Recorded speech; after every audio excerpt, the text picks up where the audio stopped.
So we're going to talk about the San Jiao.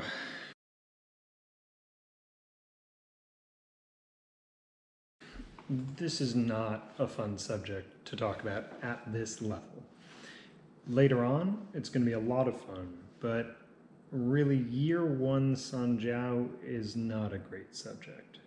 I'd recommend reading the sections in both Maciocia and Weissman on this, but you're likely to come away not having that gestalt feeling for the organ that I'm trying to give with the other ones. And you're likely not going to come out of this lecture with that feeling either. I'm sorry about that. This is the best I can do with it for now. We've got a book I'm recommending that you look at in maybe a year or so. And when I get time, I will be making videos from some of Elizabeth Rachat's work as well. Hopefully we'll have a year 2 version of this up in the next few months. Well, let's just get into it. So San Jiao's statements of fact. First, the San Jiao mobilizes the yuan qi. When we say the yuan qi moves up from the kidney to something, or anytime we're describing movements of the yuan qi within the body, it's going through something. It doesn't magically teleport from one place to the other. It doesn't travel in obscure, unknown ways. It moves through the San Jiao.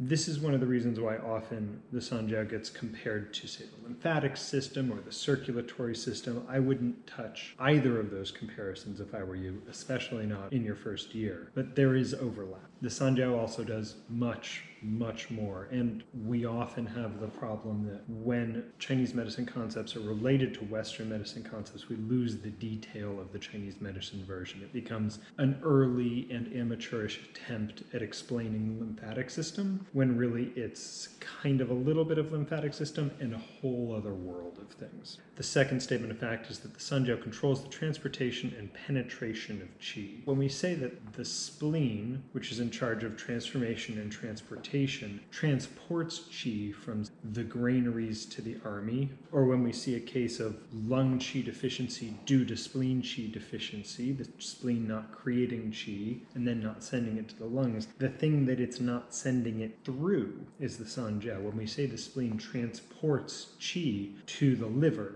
the pathway it goes along, just like the yuan qi, is the San Jiao. So when we say that the San Jiao controls transportation much like the Department of Transportation is in charge of roads, whereas the spleen is much more like the trucking company sending out trucks.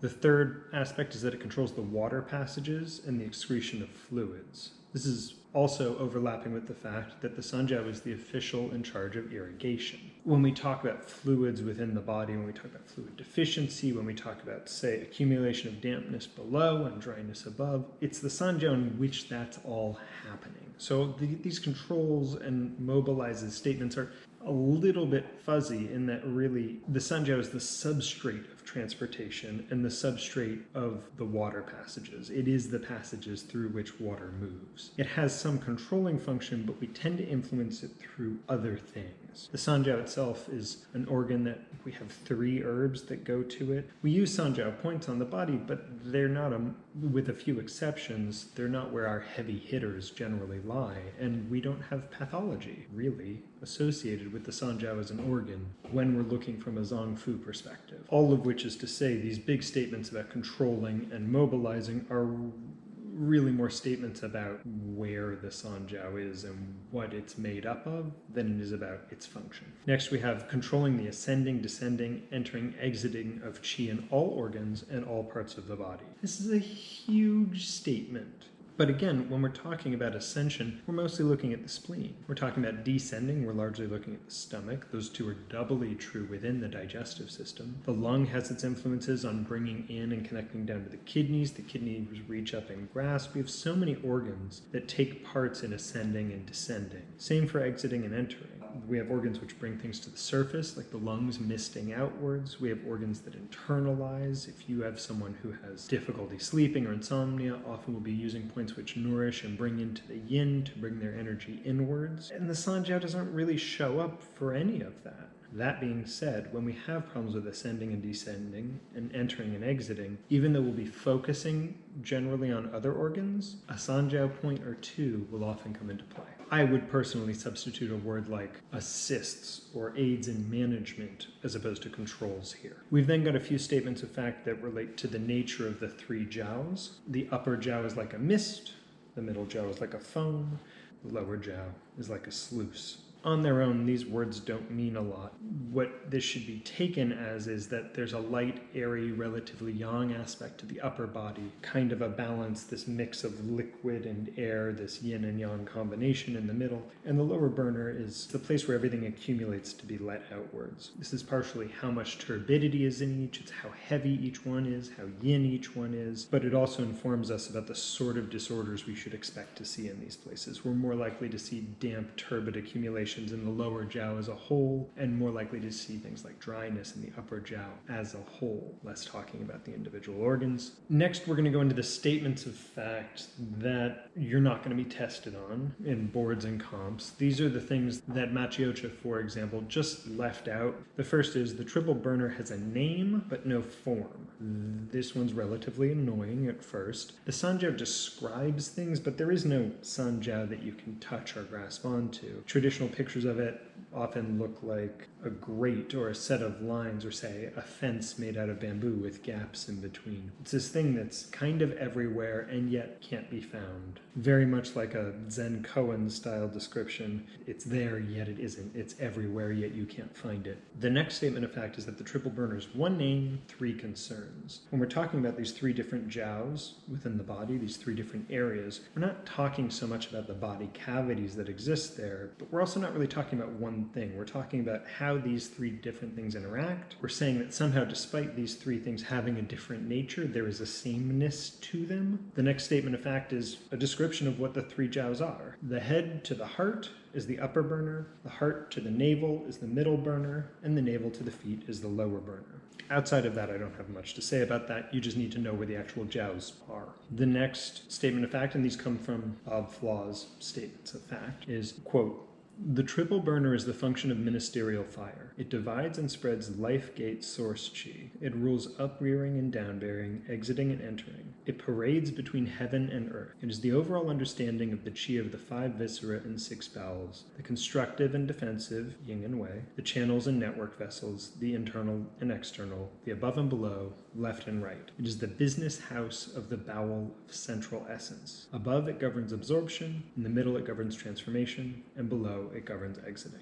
We've got a few more statements of fact. The San Jiao statement of fact heavy, as you can see, but given how confusing it can be, this is also one that I want to go a little extra deep into the statements of fact. The triple burner is the official of the sluices and homes to the bladder. All of the fluid metabolism processes in the body that we've covered, taking turbid fluids and moving them to the urinary bladder, that all happens through the San Jiao. So when we say the San Jiao is the official of the sluices, what we mean is that everything that directs turbidity downwards when we're talking about fluids is the San Jiao. The San Jiao is the source of wei and yin. This is more to say that the wei and yin are traveling through it as well. The San Jiao are a human's three sources of qi.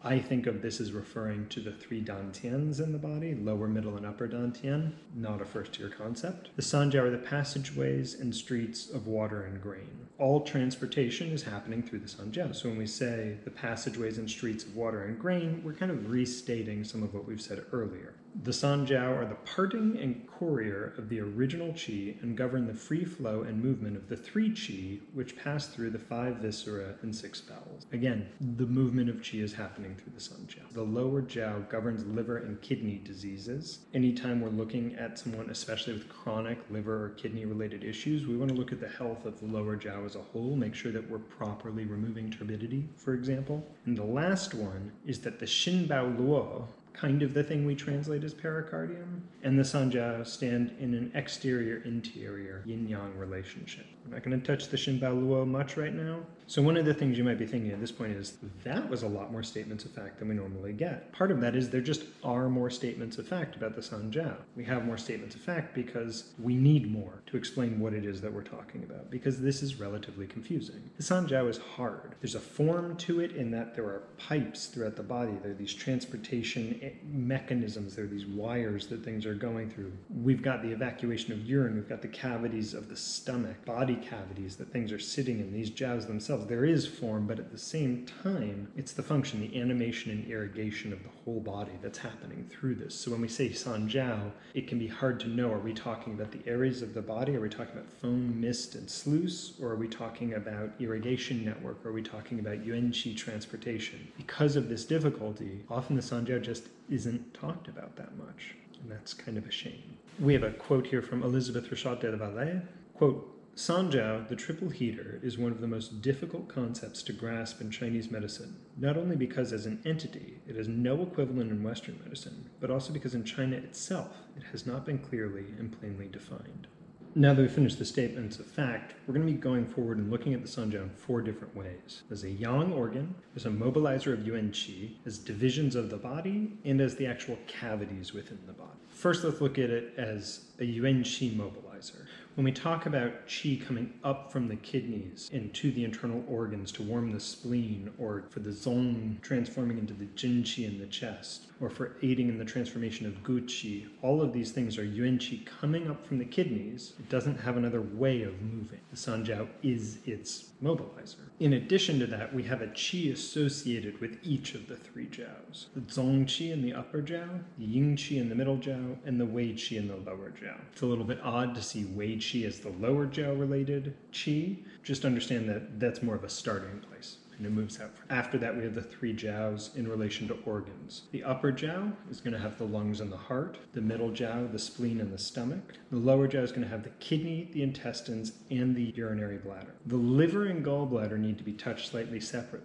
They're usually put into the lower jiao, at least according to Nanjing chapter 31. However, you'll sometimes see them put in the middle jiao. We have the description of the upper jiao being like a mist, the middle being like a foam, the lower jiao being like a sluice. Other ways that this is said is mist seems to be pretty consistent. Maceration chamber, the place where the chewing happens, fits, especially since within Chinese medicine that is only the spleen and stomach in the middle jiao. And then the lower jiao being like a drainage ditch. We also have the San Jiao as an organ. We already discussed the fact that you can't find the San Jiao in a place within the body, that it's everywhere and yet nowhere. However, when we talk about it as an organ, we can talk about a couple of functions that it has as an organ. Being yang, it should be hollow. It should bring things in and let things out.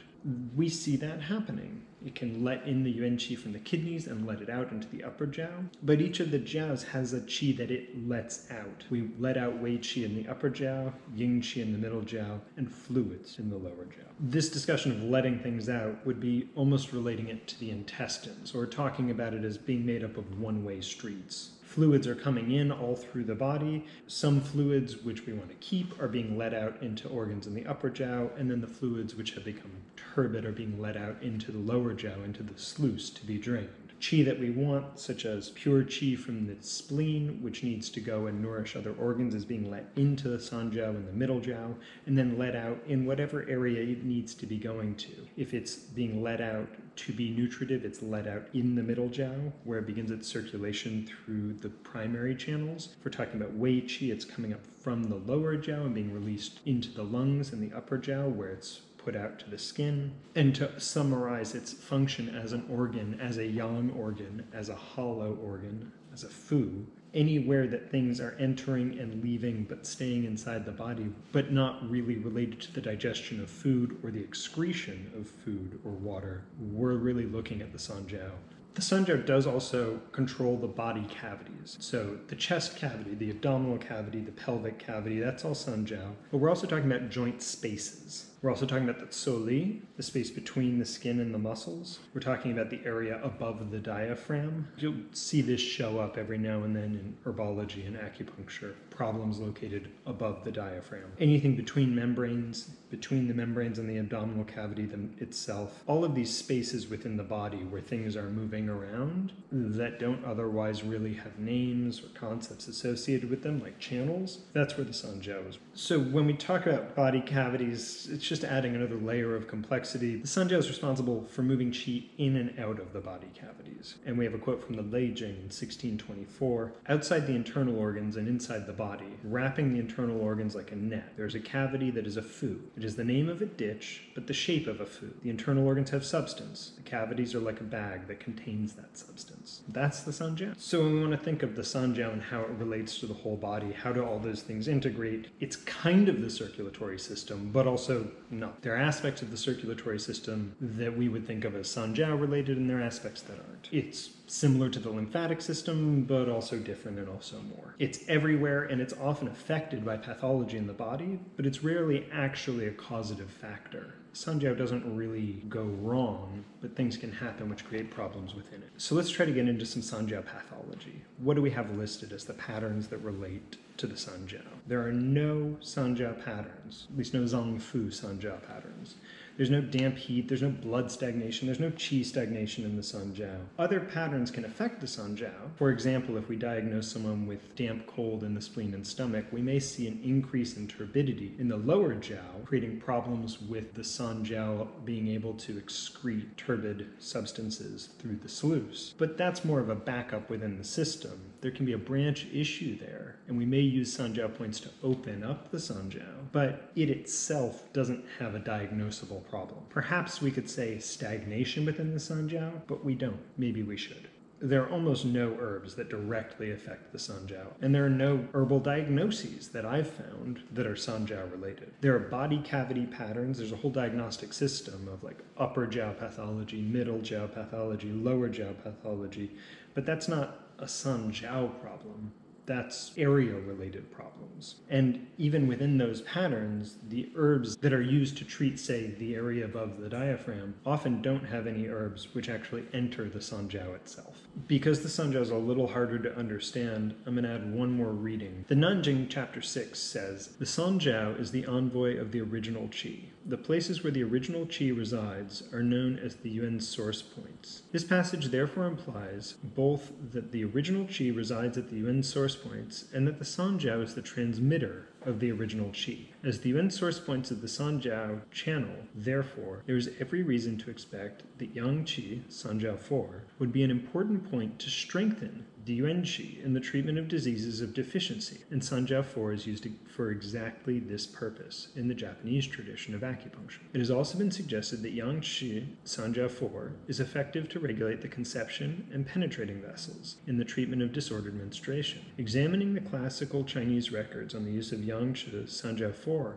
however, the following observations may be made. It appears in very few traditional combinations. There are very few indications or combinations reflecting its effectiveness in tonifying deficiency, and it has no gynecological indications. It is interesting to note, also, that San Jiao 6, rather than San Jiao 4, is indicated for blockage of the conception vessel in women. In clinical practice, San Jiao 4, the yuan source point of the San Jiao channel, is principally used for local disorders of the wrist joint, including redness, swelling, pain, and weakness. My takeaway from all of that is the San Jiao itself is not how we regulate the San Jiao. The utilization of the points on the San Jiao channel don't necessarily affect, say, yuan qi, the drawing out of yuan qi, the delivery of yuan qi. The San Jiao doesn't really control that, save as being the conduit through which it happens. If nothing else, the acupuncture points themselves tell us a bit about what the channel is about. We use the San Jiao for clearing heat, for regulating fluids, and for local issues. There's some other points that do other specialized things, but that's most of the very basic beginning picture of what the San Jiao channel is doing. So what should your takeaway for the San Jiao channel be? It's involved in a lot of different things, but uniquely. When we talk about the small intestine and the large intestine and the spleen and the stomach, each one relates to the others in some interesting ways. The San Jiao is interconnected to everything, but it doesn't behave like the other organs do. It has a form, yet it's formless. It's both a fu, but also not a fu. The San Jiao doesn't empty in the way that the other fu do, and it doesn't really have a form in the same way, yet it is a conduit, and it does have a hollowness. The San Jiao doesn't have its own pathologies, but it is affected by most other pathologies, and it's interwoven through the entire body system, yet it's nowhere to be found. Going forward, there are a couple things to keep in mind about the San Jiao. Most people don't really understand it. I put myself in that camp. Those of us who do kind of understand it tend to understand an aspect of it. The foremost authorities on classical texts don't claim to understand it, and reference the fact that historically people didn't really seem to understand it. That this is one of these places in Chinese medicine where confusion seems cooked into the concept, or flexibility is cooked into the concept. Similar to the pericardium, I would recommend this be a subject that you pester your supervisors about in a clinical setting. This is one of those things where the more we all talk about this as a profession, the more we can begin to clean up and understand better how the San Jiao functions. I can certainly say that it's a lot easier for me to discuss the clinical uses of the San Jiao than it is to talk about the theoretical uses. That's it for the San Jiao for today. I'd love to share more about it. It's a very hard subject. I hope this made sense. Post any questions you have in our Slack, and I'll see you guys tomorrow.